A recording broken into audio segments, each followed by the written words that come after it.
మూడు లోకాలకు అందని విధంగా కైలాస వైకుంఠాల కన్నా ఉన్నతంగా దేవిమాత యొక్క పరమ నివాసమైన భువనేశ్వరి మణిద్వీపం కొలువై ఉంది.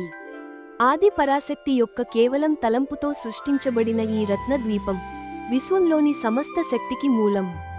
ఈ వీడియోలో మనం దాని బంగారు ద్వారాల గుండా చింతామణి గృహ హృదయం వరకు ఒక ఆధ్యాత్మిక యాత్ర చేస్తాము.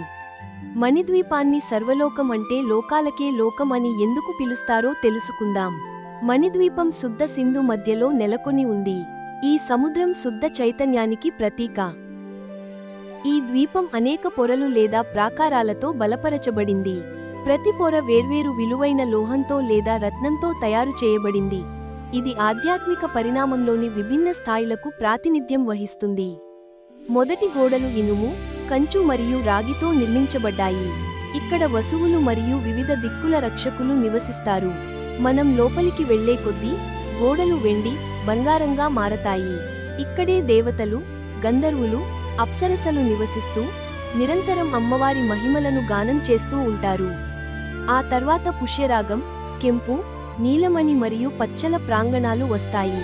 ప్రతి ద్వారం వద్ద శక్తులు కాపలాగా ఉండి తమ ఆత్మలను పవిత్రం చేసుకున్న వారికి వరాలను ప్రసాదిస్తాయి. ఆ ద్వీపం లోపల ఎన్నటికీ వాడిపోని తోటలు ఉన్నాయి. పారిజాత పువ్వుల పరిమళం గాలిలో నిండి ఉంటుంది. భూమి మీద ఉన్నట్లుగా ఇక్కడ ఋతువులు ఉండవు. ఇది శాశ్వత వసంత లోకం. ఇక్కడి నదులు నీరు కాదు, అవి తేనె, నెయ్యి మరియు పెరుగు ప్రవాహాలు, దైవమాత అనుగ్రహ సమృద్ధికి ప్రతీకలు. సరిగ్గా మధ్యలో చింతామణి గృహం అంటే ఆలోచన రత్నాల సౌధం ఉంది. ఇదే గర్భగుడి. సర్వోన్నత సింహాసనంపై విశ్వ సామ్రాజ్ఞి అయిన శ్రీ భువనేశ్వరి ఆసీనురాలై ఉన్నారు. ఆమె ప్రక్కన కామేశ్వర స్వామి ఉన్నారు. ఆమె పాసం, అంకుశం ధరించి వరద, అభయ ముద్రలతో సంజ్ఞలు చేస్తున్నారు. ఆమె సౌందర్యం వేయి ఉదయ సూర్యులతో పోల్చబడినప్పటికీ ఆమె కళ్ళు చంద్రుని చల్లదనంతో నిండి ఉన్నాయి.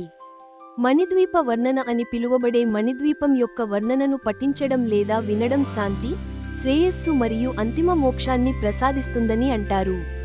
అమ్మవారు మనకు దూరంగా లేరని, ఆమె మన హృదయాలనే మణిద్వీపంలోనే కొలువై ఉన్నారని ఇది మనకు గుర్తుచేస్తుంది.